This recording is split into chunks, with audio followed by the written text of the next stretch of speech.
हमारे सभी दर्शकों को सादर प्रणाम। जय श्री कृष्ण। कुंडली में मंगल दोष समाप्त हो गया है। कुछ योगों के कारण मंगल दोष खत्म हो गया है। फिर भी मेरी संतान को मांगलिक बता दिया और उसकी पूजा भी हो गई। तो मंगल दोष कुंडली में समाप्त हो गया, उसके बाद भी संतान को मांगलिक बता दिया और फिर उसकी पूजा भी हो गई। ऐसी स्थिति में क्या करें? क्या वास्तव में वह जातक मांगलिक है? इसको समझना बहुत ज़रूरी है। आज एक उदाहरण के माध्यम से आपको समझाऊंगा। यहाँ पर जो उदाहरण बता रहा हूँ, ऐसी स्थिति में व्यक्ति मांगलिक नहीं कहलाता है। इसको समझना बहुत ज़रूरी है।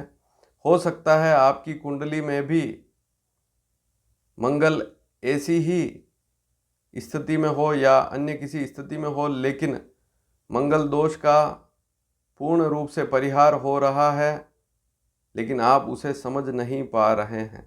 तो आज एक उदाहरण द्वारा आपको समझा रहा हूँ। यहाँ पर एक जातक की कुंडली आपके सामने रखूँगा। यह विदेश में रहता है, डॉक्टर है, अच्छे पद पर कार्यरत है, लेकिन मंगल दोष के कारण या तो मिलान में दिक्कत आती है या अन्य दिक्कत आती है। पूजा भी करवा दी तब भी दिक्कत आ रही है।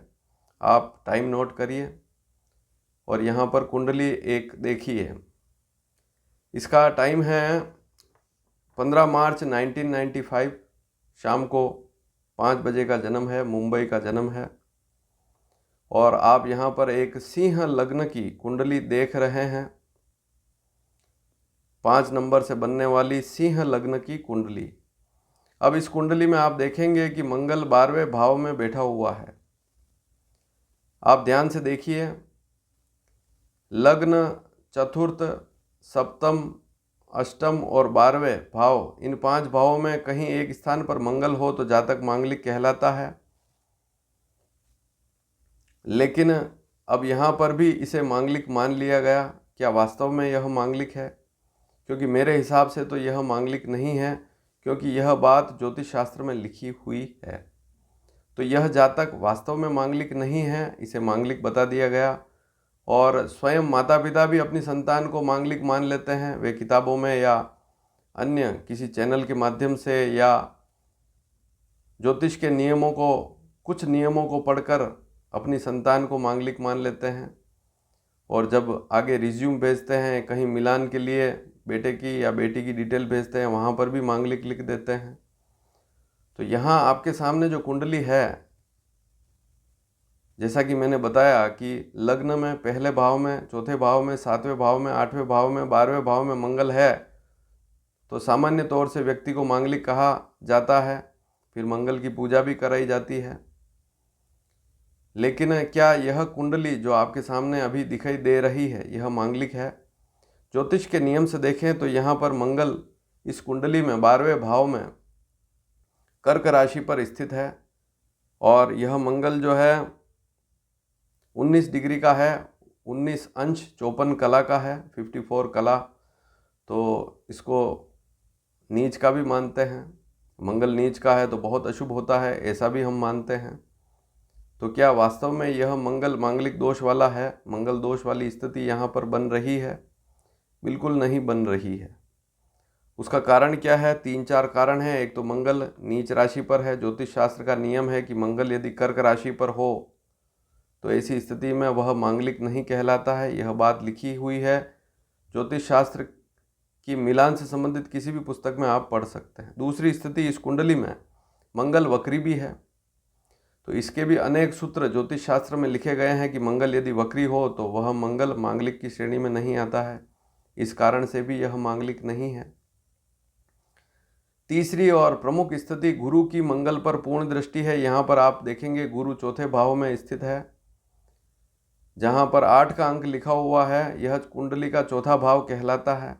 इसके बारे में अनेक बार जानकारी दे चुका हूँ। जहाँ पर 5 का अंक है वह प्रथम भाव, जहाँ 6 का अंक है वह द्वितीय भाव, जहाँ 7 का अंक लिखा हुआ है वह तीसरा भाव, जहाँ 8 का अंक लिखा हुआ है वह चौथा भाव। इसी प्रकार से 9 का अंक लिखा है वह 5वां भाव है। 10 का अंक लिखा हुआ है वह 6ठा भाव है। 11 का अंक लिखा हुआ है वह 7वां भाव या 7वां भाव है। 12 का अंक लिखा हुआ है वह 8वां भाव है। तो भाव के नाम फिक्स होते हैं, वहाँ पर राशि कोई भी हो सकती है। जैसे नवम भाव में मेष राशि है, दशम भाव में 2 का अंक है, एकादश 11वें भाव में 3 का अंक है और 12वें भाव में 4 का अंक है। लेकिन 4 का अंक लिखा है, इसका मतलब ये नहीं हुआ कि वह चौथा भाव है। तो जहाँ मंगल लिखा हुआ है वहाँ 4 का अंक है, लेकिन उस भाव को 12वां भाव कहते हैं। इस विषय को समझना भी बहुत ज़रूरी है। तो 12वें भाव में मंगल है तो मान लिया कि मांगलिक है, लेकिन मांगलिक नहीं है, क्योंकि गुरु की नवम पूर्ण दृष्टि अगर 8 से गिनेंगे, गुरु 8 नंबर पर बैठा हुआ है, 8, 9, 10, 11, 12, 1, 2, 3 और 4, 9 बार गिनेंगे तो गुरु की पूर्ण दृष्टि 4 नंबर अंक कर्क राशि पर 12वें भाव में मंगल पर है। इस कारण से भी मंगल का दोष समाप्त हो जाता है। फिर एक नियम और है कि चंद्रमा केंद्र में लग्न में विराजमान है, बलवान स्थिति में है। यूँ देखें तो चंद्रमा की स्थिति अच्छी है। तो ऐसी स्थिति में जब चंद्रमा केंद्र में, केंद्र किसे कहते हैं जहाँ 5, 8, 11 और 2 लिखा हुआ है, ये बड़े बड़े जो खंड हैं, 4 भाव हैं, इनको केंद्र भाव कहते हैं। यहाँ पर चंद्रमा हो तब भी मांगलिक दोष समाप्त हो जाता है। तो यहाँ पर यह स्थिति भी बन रही है, चंद्रमा केंद्र में है। अब बात आती है कि व्यक्ति का विवाह नहीं हो पा रहा है या विवाह में देरी हो रही, उसके बहुत सारे कारण होते हैं। सामान्य दूसरे कारण भी होते हैं कुंडली के अलावा भी। जैसे व्यक्ति विदेश में है तो वहाँ वैसा मिलान नहीं मिल पाता है, या आसपास में कोई ढंग का रिश्ता नहीं मिल पाता है, यह भी सबसे बड़ा कारण है। पढ़ाई लिखाई और आगे जाकर अच्छी नौकरी मिले, उसमें समय थोड़ा खराब होता है आज के समय में, उस कारण से भी आजकल विवाह में देरी हो रही है। कुंडली को देखें तो कुंडली में सप्तम भाव में शनि है, सप्तम भाव का स्वामी भी शनि है। तो यहाँ पर देखेंगे आप तो शनि जो है वह अस्त भी है, इस कुंडली में शनि अस्त है। तो शनि अस्त होने के कारण भी विवाह में देरी होती है। पंचम भाव पर राहु की दृष्टि है, इस कारण से भी रिश्ते आते हैं लेकिन बात नहीं बन पाती है, बार बार मंगल दोष या अन्य किसी कारण से रिश्ते। तो राहु की दृष्टि है, 5वीं दृष्टि। गुरु की 5वीं, 7वीं, 9वीं दृष्टि होती है। इस कुंडली में अगर आप गुरु को देखेंगे तो गुरु की दृष्टि 8वें भाव पर पड़ेगी जहाँ पर सूर्य लिखा है। 10वें भाव जहाँ पर 2 का अंक लिखा है वहाँ पर पड़ेगी 7वीं दृष्टि, और 9वीं दृष्टि पड़ेगी 12वें भाव में। इसके बारे में अनेक बार जानकारी दे चुका हूँ। लेकिन राहु की दृष्टि सप्तम स्थान पर है। कुंडली में शुक्र मकर राशि का है, लेकिन 6ठे भाव में, इस कारण से भी समस्या रहती है। चंद्रमा पर शनि की दृष्टि है, इस कारण से भी हल्का सा प्रभाव रहता है। व्यक्ति स्वयं भी एकदम निर्णय नहीं ले पाता है, विवाह में देरी होती है, लेकिन फिर भी इतनी देरी नहीं हुई है। तो यहाँ पर मोटा मोटा मेरे कहने का अर्थ यही हुआ कि केवल मंगल को दोष देना ठीक नहीं है। हालांकि यहाँ पर मंगल की सप्तम भाव पर मंगल की भी दृष्टि है। चौथे भाव का स्वामी मंगल 12वें भाव में बैठा हुआ है, नवम भाव का स्वामी 12वें भाव में बैठा हुआ है मंगल। ऐसी स्थिति में परिवार से दूर रहना, परिवार से दूर रह के काम करना, विदेश में रहकर काम करना, इस प्रकार का योग बनता है। 12वें भाव का स्वामी चंद्रमा लग्न में बैठा हुआ है, इससे भी दूर रहने का योग बनता है। हालांकि माता पिता का सुख है इनको, लेकिन परिवार से दूर हैं। इसके अलावा अभी इनको देखें तो चंद्रमा की दशा सितंबर 2022 से चल रही है, तो चंद्रमा की दशा ठीक रहती है, लाभ भी मिलता है। लेकिन चंद्रमा से भी अच्छी दशा हो सकता है, मंगल की दशा है वो और ज़्यादा इनको लाभ दे सकती है।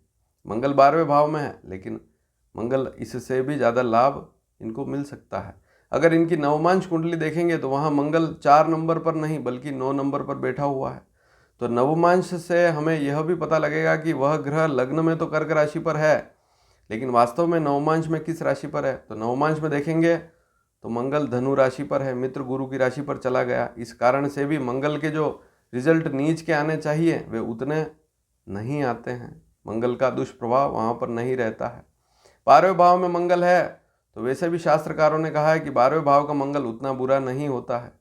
हो सकता है आंखों में छोटी छोटी समस्या हो, जैसे चश्मा लगना है, सिर में दर्द होना या और कोई समस्या हो सकती है मंगल के कारण, या कहीं खर्च अनावश्यक हो सकता है कभी कभी मंगल के अंतर्दशा में। लेकिन मांगलिक कहना ठीक नहीं, मंगल की पूजा करना ठीक नहीं। और ऐसी कुंडली, मान लीजिए आपकी लड़की है और उसके लिए ऐसे लड़के की कुंडली आती है मान लो, और उसकी कुंडली में इस प्रकार का योग है, तो उसे आप मांगलिक ना समझें। या आपका लड़का है और इस प्रकार की ये जो कुंडली आपको दिख रही है, लड़के की कुंडली, आपकी लड़की है, लड़के की कुंडली आती है, तो उसको मांगलिक नहीं समझना। और आपका लड़का है और लड़की कुंडली आती है तब भी उसको मांगलिक नहीं समझना है, क्योंकि ज्योतिष के बहुत सारे नियम हैं, उनको फॉलो करना पड़ता है। फिर उन सूत्रों का मतलब क्या हुआ? अगर वे सूत्र नहीं लागू होते हैं तो फिर हर व्यक्ति को आप मांगलिक कहेंगे। अब चंद्र कुंडली से भी इसको मांगलिक कहेंगे, लग्न कुंडली से भी मांगलिक कहेंगे, डबल मांगलिक इसको बोलकर मंगल की पूजा करेंगे, और उसके बाद भी लाभ नहीं मिलता है। तो अन्य ग्रहों की स्थिति देखनी होती है, दूसरे कौन से ग्रह हैं उनकी स्थिति देखनी भी बहुत ज़रूरी है, उसके कारण से भी समस्या रहती है। तो आज आपने इस विषय को जाना। हो सकता है आपकी कुंडली में भी ऐसा ही कोई योग हो और उसके प्रभाव से, ग्रहों की दृष्टि से, या मंगल वक्री है, या मंगल कर्क राशि का है, या अन्य किसी प्रभाव से मंगल मित्र राशि का है, चंद्रमा केंद्र में है, तो उस कारण से मंगल दोष समाप्त हो गया है, लेकिन आप मंगल के बारे में बार बार सोचते हैं और चिंता करते हैं। तो ऐसा बिल्कुल नहीं करना है। इस वीडियो को अधिक से अधिक शेयर करेंगे तो अन्य लोग भी जागरूक होंगे और समय रहते ही इस विषय को समझ पाएंगे। धन्यवाद। जय श्री कृष्ण।